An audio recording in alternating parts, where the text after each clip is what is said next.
Je viens de me réveiller. J'ai réussi à préprogrammer sur Twitter et sur YouTube et sur Instagram. Sur PC, j'arrive pas à préprogrammer. Donc on va faire ça à la main tous les jours. Pas grave. Ça fait partie de mon job. On va pas se plaindre. 2, 3, 4, 5, 6, 7, 8, 9, 10. 10. Ah, c'est le maximum qu'ils acceptent et ça a marché. Ok, je vous montre mon écran.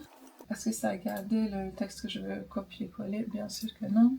Donc j'ouvre mon petit fichier post.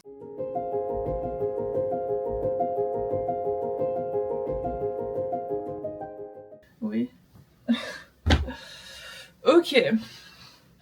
On a fait la base. Je l'ai repartagé plus tard sur TikTok et YouTube Shorts, c'est sur l'autre téléphone. Let's go. J'ai des trucs à jeter dans le compost. Je suis en train de cuisiner une soupe pour ce soir.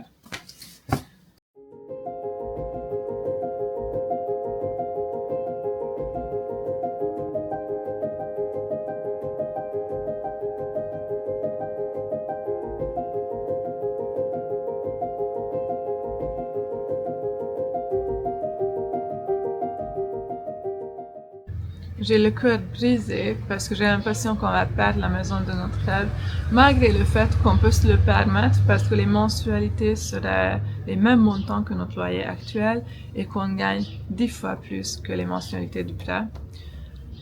Les banques ne veulent pas nous donner de prêt. On est auto-entrepreneur et depuis pas assez longtemps, j'ai commencé juillet l'année dernière à déclarer mes revenus et Nico a commencé octobre à déclarer ses revenus. Donc on n'a pas assez d'ancienneté. On ne comprend pas parce que si on avait un CDI, on aurait des salaires de merde. Donc on pourrait mal... Ça exploserait notre budget de prendre un prêt d'immobilier. Et là, on peut grave se le permettre. C'est bizarre, c'est même en dessous de nos moyens. On pourrait plus, mais on veut pas. Et donc je suis choquée. On essaie de voir, je recontacte tous mes ex-sugar daddy, tous mes connaissances qui risquent d'avoir un peu de sous pour leur proposer un investissement, genre un prêt où je lui repaye la somme avec intérêt, bien sûr, comme si c'était avec la banque, mais entre personnes particulières. Pour le moment, il n'y a personne qui a la somme nécessaire, il nous en manque trop. Sur les 95 000, ce que coûte la maison, il nous manque 77 000. Je peux pas créer de l'argent comme ça du jour au lendemain. Il y en a pas. C'est dur. Je me remets un peu en question maintenant que la maison n'est plus une option. Je suis borderline et j'ai toujours été quelqu'un qui j'abandonne facilement. Dès qu'il y a une difficulté, je me casse. Et là, je suis en train de lutter contre ça. Heureusement, ça dure que quelques jours. C'est quand les émotions négatives sont tellement fortes que j'arrive pas à les absorber. Et donc, je m'échappe dans ma tête et je referme toute ma vie et j'ai envie de tout changer. Donc, j'en suis un peu là, mais je sais que j'en suis là parce que je vais très mal. Parce que je suis super triste et j'ai le cœur brisé pour cette maison. Finalement, notre seul espoir, même si le leasing, pas sûr que ça va marcher, pareil, on n'a pas assez d'ancienneté, donc pourquoi ils nous accepteraient? Et si ça ne marche pas, tout ce qu'on peut faire, c'est attendre un peu. Et si la vendeuse devient encore plus désespérée parce qu'il n'y a aucune vente, on repropose une offre un peu plus avantageuse. On a essoré nos chiffres, on a calculé dans tous les sens et effectivement, on peut proposer un peu mieux que ce qu'on a proposé la première fois. On peut réduire la durée du prêt et on peut augmenter nos mensualités. On a un maximum qu'on pourra facilement absorber. Donc, c'est ce qu'on va lui proposer. Ce qui est gagnant-gagnant, mais pour ça, il faudrait pas que ses enfants bloquent, quoi. Elle a promis de donner l'argent de la maison tout de suite, en deux, à ses enfants, divisé en deux. Et les enfants le veulent vraiment. Et malheureusement, ça serait bien que ses enfants changent d'idée et qu'il ait plutôt envie d'avoir des mensualités pendant 15 ans, c'est bien aussi, mais j'imagine qu'ils ont des projets d'achat. Donc, tout le monde est bloqué. Eux aussi, nous aussi. Je vais pas bien psychologiquement, j'aurais vraiment besoin de voir mon psychologue, mais elle a pas de date. Elle m'a déjà devancé autant qu'elle pouvait pour le 13, on est le 4.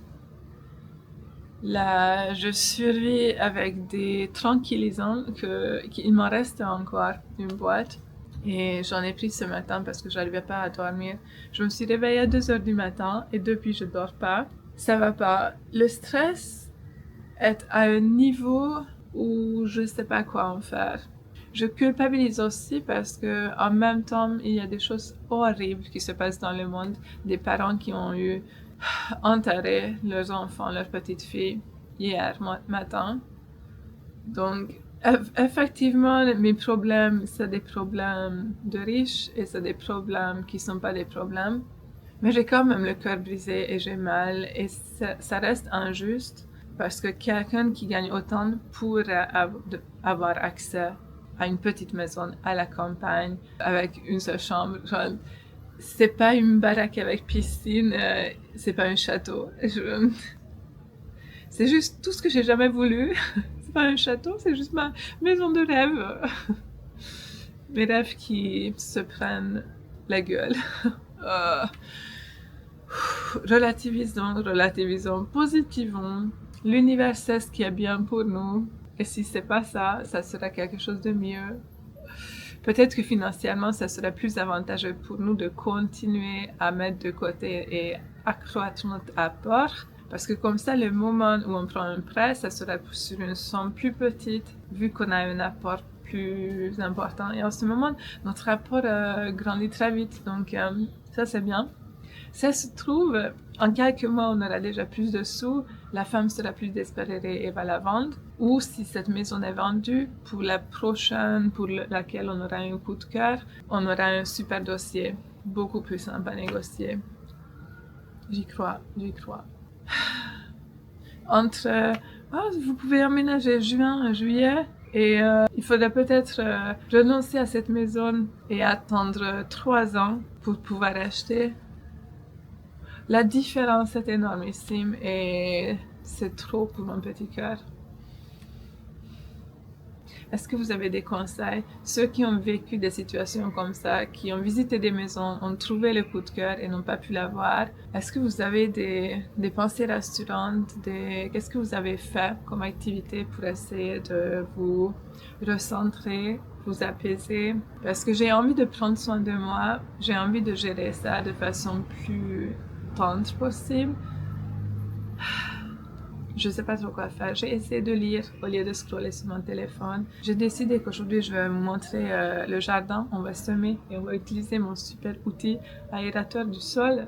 Je pense que c'est ce que je dois faire là. Parce que je me sens tellement stressée, surstimulée, j'ai peur. L'injustice, la colère, Oui, un peu de découragement. Je vais jamais y arriver. J'ai envie d'abandonner, je vais jamais y arriver. Mais je continue quand même. Je fais mes trucs, c'est juste l'envie. Yeah. Ok, jardin.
Voilà.